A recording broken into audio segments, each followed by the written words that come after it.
Sim, bom dia, obrigado por vocês estarem aqui hoje.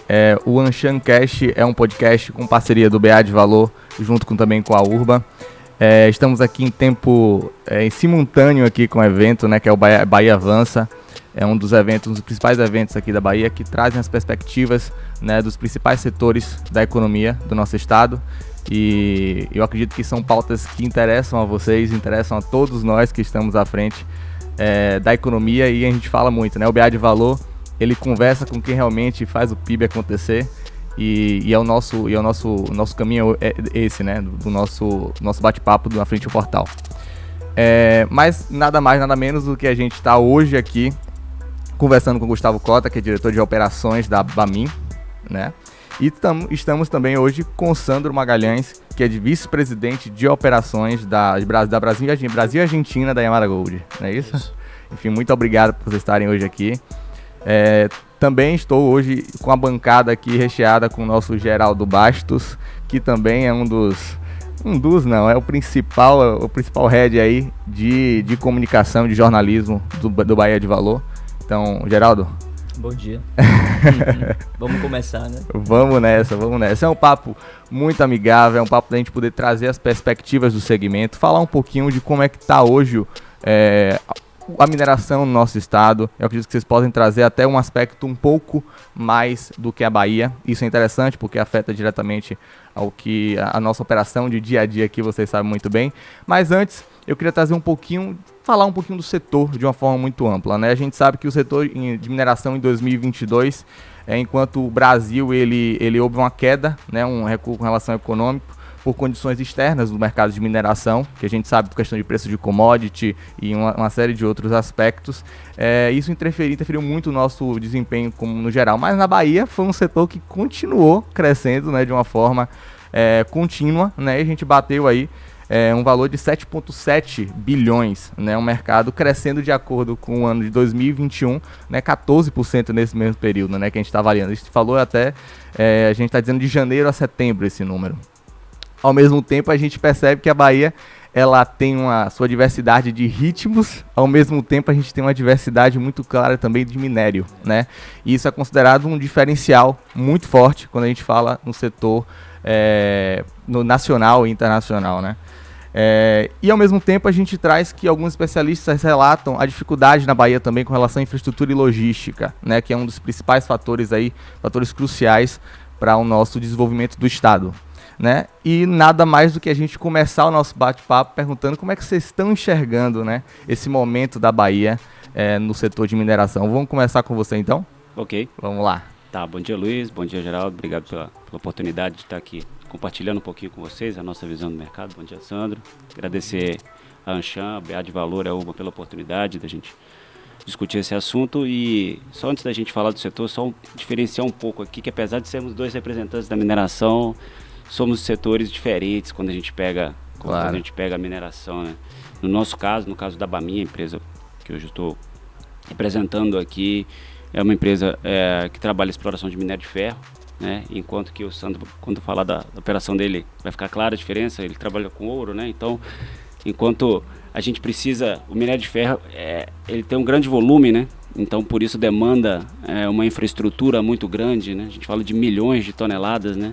Enquanto o Sandro vai falar em gramas, né? Então, já parte dessa diferença, né? Então, dentro da mineração a gente tem diferenças ao depender do tipo de operação que a gente tem, né? E o caso da Bamin, como eu falei, o fato de ser uma operação de grande volume, a gente demanda realmente uma infraestrutura eficiente, né, para que a operação seja viável, né?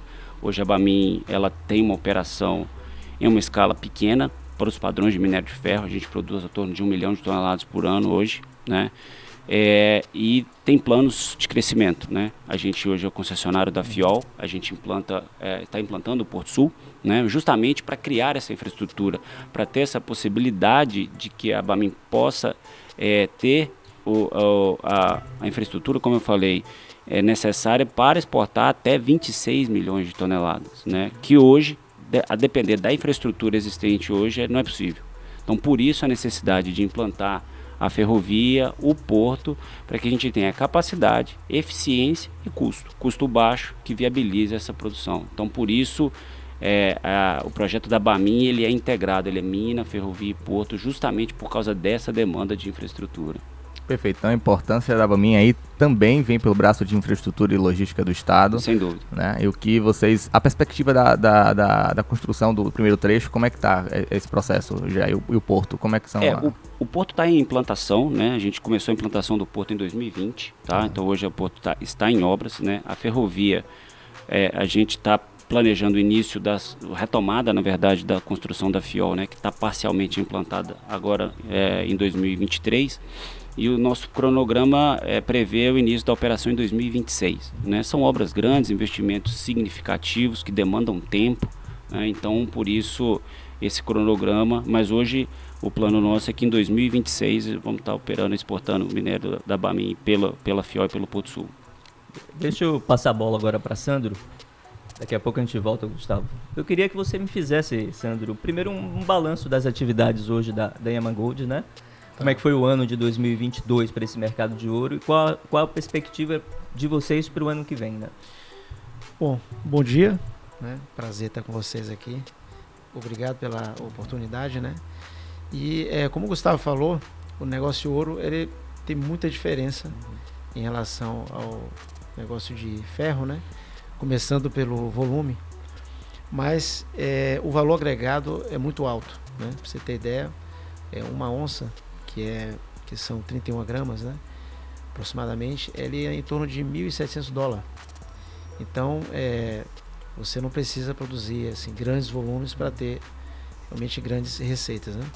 Em relação a esse mercado, né, da mineração dos metais preciosos, nós tivemos aí uma redução de preço esse ano, mas todas as empresas, a Yamana entre elas, né, buscou o aumento da produtividade.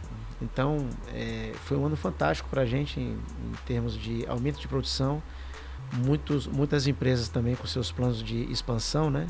No nosso caso, a gente desde 2017 já vem crescendo a produção ano após ano. Chegamos aí esse ano a gente vai chegar a 195 mil onças, né? E no próximo ano a gente já pula para 200 mil, entre 200 mil e 200.030.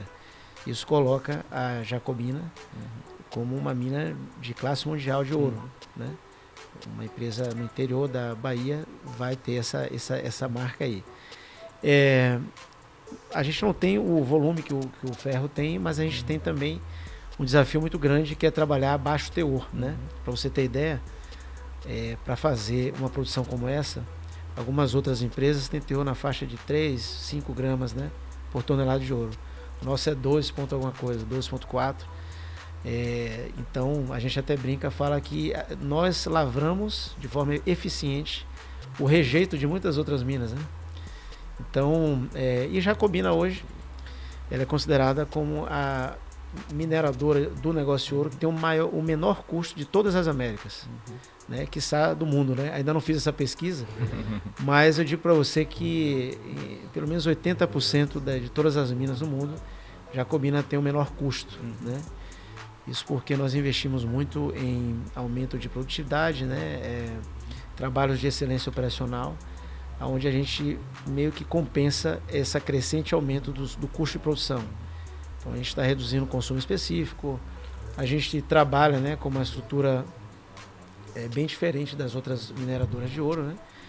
Temos assim uma estrutura mais enxuta, né, mais direta, o comando mais direto, e também investindo muito em automação, né?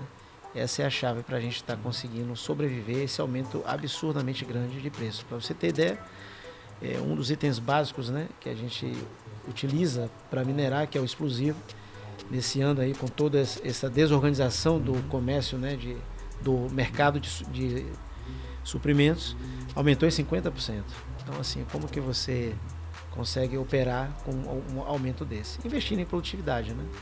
Basicamente isso. Deixa eu lhe fazer uma pergunta mais relacionada a essa questão de infraestrutura, né? A gente está vendo a Bamin, né, já criando toda a sua estrutura, né, seus canais de escoamento. Como é que a Yamana trabalha hoje, né? Sai de Jacobina, me fala um pouco desse trajeto e para onde vai, para onde é escoado, quais países?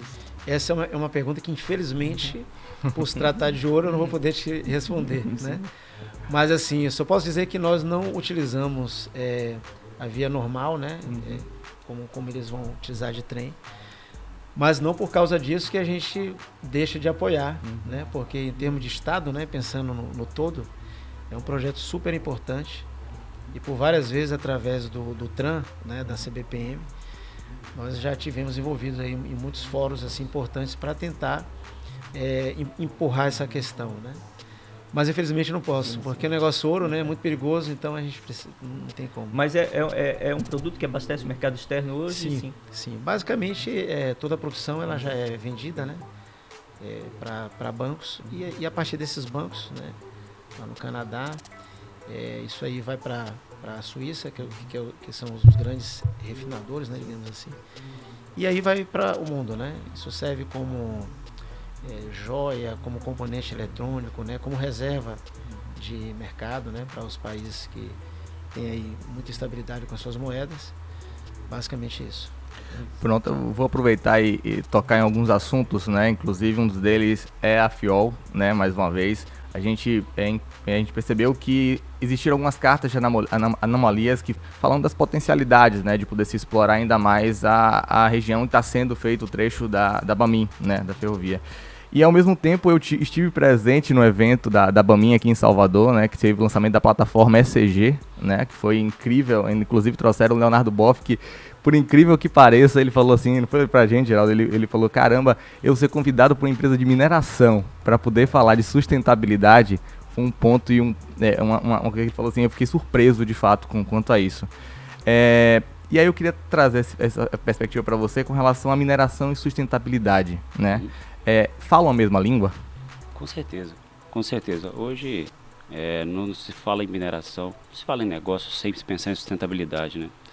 E nesse ponto o minério da BAMIN ele tem uma característica natural que conversa com a questão da sustentabilidade, porque é um minério de alta qualidade, né? Então o minério de alta qualidade ele torna toda a cadeia da produção do aço mais verde, com uma menor pegada de carbono, tá? Então quando a gente está falando de sustentabilidade na cadeia da produção do aço, quando você usa um minério de maior qualidade, você demanda menos carvão, né, na produção e, por consequência, menor emissão de CO2. Então, esse é um caminho que toda a indústria tem buscado hoje, tá? Então, essa é uma das grandes vantagens do minério da BAMIN, porque ele está posicionado como minério premium, né? E isso hoje, além da questão da sustentabilidade, além da questão da redução de emissão de carbonos na cadeia de produção do aço, traz valor, né?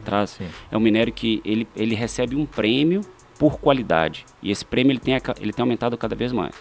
Então a BAMIN se posiciona nesse mercado, tá? Em fornecer um produto que contribui com a melhoria da sustentabilidade de toda a cadeia, né, de produção do aço. Além disso, a questão da infraestrutura que está sendo implantada é uma infraestrutura de alta eficiência, né? A FIOL hoje, o projeto da FIOL coloca a FIOL como uma ferrovia que a gente chama de classe mundial, né? Então é o mesmo padrão das ferrovias mais eficientes do mundo, né? Então a gente vai ter redução de emissão de CO2 no transporte também, por ser um transporte mais eficiente, né? A ferrovia por si só já é eficiente comparado ao caminhão, por exemplo, né? Além da questão de acidentes, segurança e tudo, a eficiência da ferrovia ela é notória. E a FIOL ela é das mais eficientes entre as ferrovias, tá? Então esse é um ponto muito importante também, que contribui aí no que a gente chama na cadeia, né? Na cadeia logística, na emissão de CO2 da cadeia logística. E no porto a mesma coisa, né? O Porto Sul ele é um porto cujo projeto é para receber navios de grande porte, né? São navios aí de até 220 mil toneladas, estão entre os maiores navios graneleiros do mundo, navios desse porte, que também são eficientes, né? Então quando você tem um volume maior, você tem uma eficiência no transporte marítimo também, né? Então o minério da BAMIN ele é sustentável da mina durante o transporte e agrega até lá na siderúrgica, tá? A BAMIN ela vai estar utilizando em torno de 40% dessa capacidade do trecho? Da ferrovia, sim. Isso. A ferrovia, o projeto da ferrovia, da FIOL desse trecho, trecho 1 de Caetité e Ilhéus, ele é para 60 milhões de toneladas, tá? Caramba. O pico de produção da Bamin é de 26, então aí a gente vai usar 40% em torno aí da capacidade da FIOL, o que abre espaço para outras commodities. O agronegócio? Agronegócio, com certeza. Tá? A gente está na região, a gente está próximo à FIOL, a continuidade da FIOL chega ao oeste da Bahia, que todos sabemos aí que é uma potência, na produção do agronegócio, que hoje se utiliza basicamente de caminhão na exportação dos grãos. Né? Então hoje a grande maioria dos grãos da Bahia são exportados por caminhão. Então a FIOL, quando implantada, ela vai trazer eficiência, vai trazer sustentabilidade, vai trazer economia, né? E alavancar produtos que hoje não são produzidos ou minas que não são exploradas hoje por falta de infraestrutura, né? A infraestrutura ela tem sempre esse dilema, né? Porque quando você vai projetar a infraestrutura, a primeira coisa que você faz é avaliar a demanda, né? Então você pensa, quem vem primeiro? É a infraestrutura que precisa da demanda ou aquela demanda que surge por causa da infraestrutura? Né? Então a gente fica sempre nessa dicotomia aí entre produção e a infraestrutura em si, né? Mas o fato é que todos sabemos, a história mostra, né? Todo lugar onde a infraestrutura é colocada, surgem negócios que nem se imaginava que existisse. Essa é a nossa aposta. Gustavo, deixa eu te perguntar, quando o projeto da Bamin estiver, digamos assim, maduro, né? Em que posição a Bamin vai se colocar diante de outros players no Brasil, né? Vai estar lá ranqueado lá em cima, vai estar muito próximo dos grandes players lá de Minas, do Pará. Como é que a gente vai ver a Bamin daqui a 4, 5 anos? A Bamin vai posicionar a Bahia como o terceiro maior produtor de minério de ferro do Brasil, né? Comparar, assim, no ranking fica o Pará, depois Minas Gerais, e a Bahia vai ser posicionada na terceira posição, que vai dar uma relevância para o estado muito grande, né? E como eu falei, a carência de infraestrutura, a necessidade de infraestrutura que o negócio de minério de ferro precisa, né? Ela começa a ser solucionada a partir da implantação da FIOL e do Porto Sul, né? A gente fez uma análise junto com o apoio da CBPM também, sobre direitos minerários e projetos que estão, o que a gente chama no raio de influência da FIOL. Você cria uma faixa aí de 100 quilômetros para um lado e para o outro da FIOL e avalia o que tem ali. É impressionante a quantidade de áreas, a quantidade de projetos que existem em diversos estágios de maturidade, mas que todos demandam de infraestrutura, né? Então, quando essa infraestrutura ela está no lugar, motiva que os investidores vão e façam pesquisa minerária, desenvolvam e esse corredor. Então, assim, o difícil é tirar do chão, o difícil é fazer a primeira parte. Depois disso aí, é certeza que os projetos vão surgindo. Sem dúvida. E Geraldo, até complementar, se tem um setor que não parou nesses últimos anos aí, foi o setor de mineração, né, com relação a investimento, né? Quando a gente fala disso, recentemente a própria Yaman, ela foi investida, foi comprada, não foi isso? Por um grupo africano. Não, como é que funcionou? Teve uma intenção de compra, né, por um grupo sul-africano, mas no meio do caminho apareceu uma outra proposta melhor, e uma canadense, ainda continua como canadense, né, chamada Pan American Silver, que agora está na negociação, né, e deve finalizar lá para março do ano que vem. E sem dúvida a Bahia vai avançar nesse sentido, Com né? certeza, né, porque uma das principais metas, né, dessa nova empresa, desse merger, é exatamente elevar a produção. E Jacobina, como ela está no meio de um plano de expansão, né, então isso vem a calhar com os planos dessa outra empresa aí também, né. Só pegando um pouco da carona do Gustavo, né, tem um ganho também que vai ser excelente para a questão da infraestrutura, né, que é o desenvolvimento humano, né, através disso aí, né. A gente fala muito de minério, mas essa é a conta que a gente gosta de falar. Importante. Eu ia te perguntar isso, Sandro. Vocês estão lá mais tempo em Jacobina, é um projeto mais maduro, né? Assim, já está mais estabilizado lá na região. Eu queria que você me falasse justamente isso, desse impacto, né, de uma empresa como a Yamanda no município como Jacobina. O que gera de renda, o que gera de emprego, o que movimenta no comércio, o que gera de impostos para o município. Dá uma dimensão aí para gente. Tá bom, só para vocês assim, terem uma dimensão. Jacobina é uma cidade que tem 80 mil habitantes. Os nossos projetos sociais, Eles basicamente, né, nos últimos 4, 5 anos, cobriu esse número, né, porque também nós atendemos os pequenos povoados que estão ali em volta, né. Hoje nós representamos em termos de 31% do PIB local, são 20 milhões de folha de pagamento todos os meses. A gente paga aí também em torno de CEFEM 29 milhões por ano. São 2.600 funcionários, né, entre próprios e terceiros, sendo que 94% são lá da região e 97% da Bahia, né. Dentre os nossos projetos assim, que eu posso falar que tem mais impacto, né, positivo para a sociedade lá, para as comunidades, nós temos um projeto de inclusão digital, né, que atende 150 famílias dos povoados carentes. Tem acesso à internet, recomposição asfáltica, né, dessas comunidades, reforma de casas, né, são 150 famílias que a gente atende. Temos um programa também chamado Dia Integrar, onde reúne atendimento médico, odontológico. Isso atendeu mais aí de 40 mil pessoas, né, quase 50% da população. E também a gente tem uma atuação muito forte na área ambiental, né? Desde programas que visa levar a educação ambiental às escolas, né? A gente tem um programa chamado Dia de Mineirinho, que a gente traz as crianças da escola para mostrar que mineração é sustentável, que mineração não é garimpo, né? Muito pelo contrário, né? A gente tem toda uma agenda que visa produzir o minério com qualidade. No caso da Yamana também, a gente está bem engajado nessa questão da redução do carbono, né, da emissão de carbono. Temos aí planos para mudar quase que inteiramente a nossa matriz, né, para energia eólica, o solar, estamos estudando. Isso vai também desde até a compra de crédito também no mercado de carbono e cada vez mais investindo em tecnologia, né, para que a gente possa reduzir esse impacto aí. Agora, em termos social, eu digo para você, sem sombra de dúvida, só vou dar aqui um exemplo que eu acho que aí serve também para a área do Gustavo, né? A mineração foi o setor da indústria que mais contribuiu no suporte para as comunidades na época do Covid, né? Então, no caso de Jacobina, nós doamos desde respiradores até cama, reabrimos um hospital junto com o município. Esse hospital virou referência, né, no tratamento de Covid.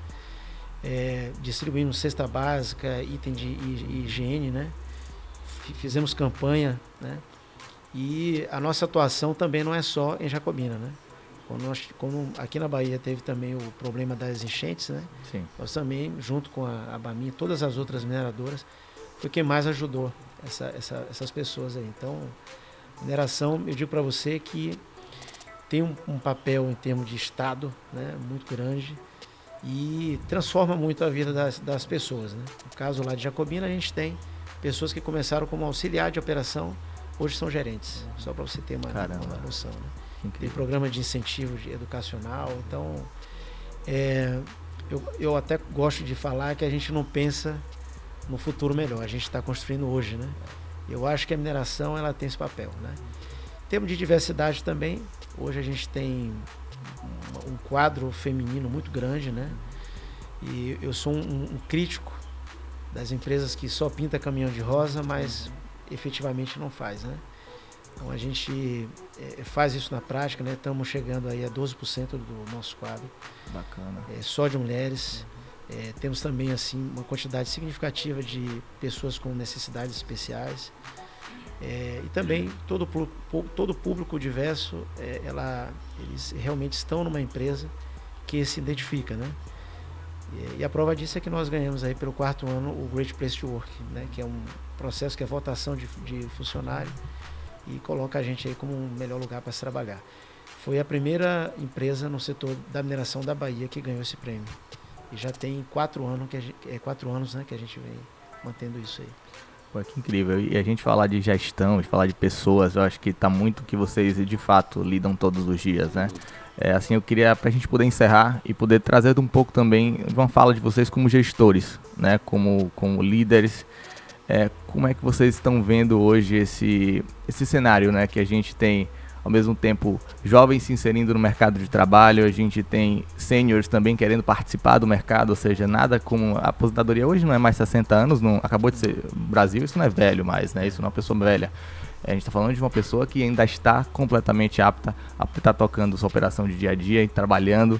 Como é que vocês estão enxergando, assim, como gestores, né? Como gestores de gente, essa diversidade, né, que o Sandro tocou? Como é que vocês na Bamin também tocam essa vertente, né? Bom, não, sem dúvida, é um desafio, né? A gente vê uma mudança cultural aí nas gerações que estão chegando, né? Alguns valores diferentes do que tínhamos no passado, que eu acho que é uma questão natural, que faz parte da evolução. Verdade. E essa questão da sustentabilidade, ela está presente sempre em qualquer tipo de discussão nesse sentido, né? Então hoje, empresas, como que o Sandro falou, como as práticas que a Bamin faz também em relação à preocupação com as pessoas, preocupação com o meio ambiente, preocupação com a comunidade, não só com o seu negócio, isso reflete na atratividade da empresa para que as pessoas queiram trabalhar na empresa, né? Então hoje é uma preocupação muito clara, né? Então o mercado na mineração, posso dizer que ele é quase unânime, né, nesse sentido, dessa preocupação com a sustentabilidade, e eu costumo falar porque não é uma opção, né? Não tem como pensar a mineração nos próximos anos sem pensar em sustentabilidade, porque senão você não vai conseguir atrair nenhuma pessoa, né? Ninguém vai querer trabalhar numa empresa que não cumpre as leis, que não pensa no meio ambiente, que não tenha políticas. Então, assim, isso cada vez mais é evidente quando você vai falar de gestão de pessoas, né? As pessoas estão buscando isso. Então, a qualidade do trabalho, a qualidade do ambiente que se proporciona, não só dentro da empresa, mas no entorno também, tudo isso influencia na atratividade e na retenção de pessoas.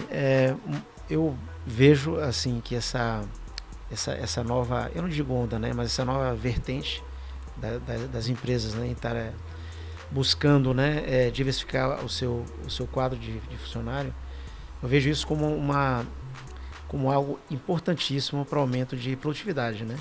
Existem pesquisas, né, inclusive da Harvard Business Review, que fala que as empresas que têm o maior público diverso conseguem ser até 38% mais produtivas. Caramba. E o nosso desafio como liderança é exatamente criar o ambiente adequado para essas pessoas que estão chegando, né? Sejam mulheres, sejam esse público jovem, né? Sejam pessoas com necessidades especiais. A gente precisa preparar as pessoas e os ambientes da empresa para recebê-los, investir na liderança mais como liderança inspiradora do que técnica, né? Porque quem trabalha comigo sabe disso, né? Eu sempre falo que pessoas não seguem normas, regras, né? A gente, quando era mais jovem, deixou de fazer muita coisa errada porque sabia que tinha alguém que a gente admirava e tudo mais. Então, pessoas no final do dia seguem pessoas, não seguem normas. Então, eu acho que se você quiser ter bons resultados, você precisa investir numa liderança que tenha essa visão de entender essa questão comportamental que tem hoje em dia e tentar mostrar também o lado da empresa para essas pessoas, né? Então, a gente tem pessoas que têm os direitos todos na sua mente, mas tem alguma dificuldade com deveres, né? Isso é uma coisa natural, isso é o que está acontecendo, não tem como correr. Sim. E também não tem como lutar contra, né? O que nós temos que fazer é investir muito nessa parte educacional desse público, né? Mostrar que ele consegue, assim, que ele tem um caminho claro de crescimento dentro da empresa, mostrar que o trabalho dele é importante, não menos importante do que o de ninguém, e a liderança ele tem esse papel, né? De dar direção, de entender os diferentes perfis, e isso acontece com maturidade, né? Com treinamento. A gente investe muito nisso, né? Na liderança inspiradora dessa turma. Deixa eu fazer uma outra pergunta aqui em relação já a 2023, né? Que é um ano desafiador, você vai ter um novo governo aí que vai assumir a partir do dia 1º de janeiro, que certamente muda uma série de até regras, né? Na questão ambiental, já tem uma outra vertente. Eu queria saber de vocês, assim, a perspectiva para 2023. Vocês são otimistas, mais otimistas, mantêm o pé no chão? Como é que vocês vão encarar, ou estão pensando em 2023? Bom, no caso da Bamin, a gente está bastante otimista, né? Os planos da empresa, eles seguem independente da questão do governo, né? A gente fala que um projeto estruturante como um projeto da Bamin é um projeto de país, né? Não é um projeto de um governo, né? Então, durante as obras, a Bamin vai gerar mais de 50 mil empregos diretos e indiretos, considerando aí toda mina, ferrovia e porto. Isso é impactante para a região, para o estado e para o país como um todo. Então, todo governo ele é apoiador desse tipo de iniciativa. Então, para nós, o cenário não muda. Seguimos com os nossos planos, né? Como eu falei, com a retomada das obras da FIOL, com a continuidade das obras do Porto e da mina, com o objetivo de iniciar a produção em 2026. Bom, concordo com o Gustavo, né? Acho que é muito promissor, vai continuar sendo para a mineração, porque a mineração ela se reinventou nos últimos anos, né? Então, isso vem desde lá do seu modelo de negócio, né? Onde as empresas encontraram assim o seu ponto de equilíbrio, isso em termos de custo, né? De margem e tudo mais. E hoje a empresa ela vai ser sim impactada positivamente ou negativamente, a gente nunca sabe, pelas mudanças, mas elas estão preparadas, né, para compensar todo esse impacto aí. Eu também sou um eterno otimista, né? Eu acho que eu tenho paixão pela mineração, eu gosto do que eu faço, e o que me dá mais esperança de que, apesar do ano ser difícil, vai ser bom para a mineração, é exatamente essa preparação que as empresas buscaram a partir dos anos aí, né? Através dos anos, né? Teremos muitos desafios, né? Então, a gente está tendo aí a crescente dos preços, né? Do custo de produção, isso quase que exponencial. Isso está sendo um problema. Isso em função de guerra, alguma coisa assim, sabe? Eu acho que mais isso começou lá na época do Covid, né? Devido à desorganização, né? De todos os setores de suprimentos. Acho que isso começou lá. A guerra, claro, impacta, né? E também aquela coisa, né? Quando eu falo isso, os meus parceiros, né? Eles ficam chateados, né? Da coisa de recuperar o leite derramado, né? Porque você tem um limite que justifica o aumento do preço. Todo o restante é a oportunidade de cobrar mais caro, né? Então, é algo que não tem como fugir, né? O que tem que investir é isso, é fazer mais com menos, é fazer muito mais com o que você tem, é você investir em automação, é você ter aí também uma atuação junto às entidades para brigar, né, pelo setor, né? A gente está vendo aí uma contínua tentativa de aumento, né, do CEFEM, como por exemplo. Sim. Então acho que é hora do setor mostrar que isso é algo que vai impactar, inclusive projetos, né, de baixo teor, que pode nem sair, né? Então a gente precisa ser mais atuante nessa parte aí. E a Bahia, ela passou o Goiás, né? Hoje ela é terceiro lugar em termos de produtor mineral. Não somos mais um baby, né? Sim. Nós já somos gente grande, então a gente precisa se fazer mais presente nas esferas institucionais, né? Tá lá em Brasília, né?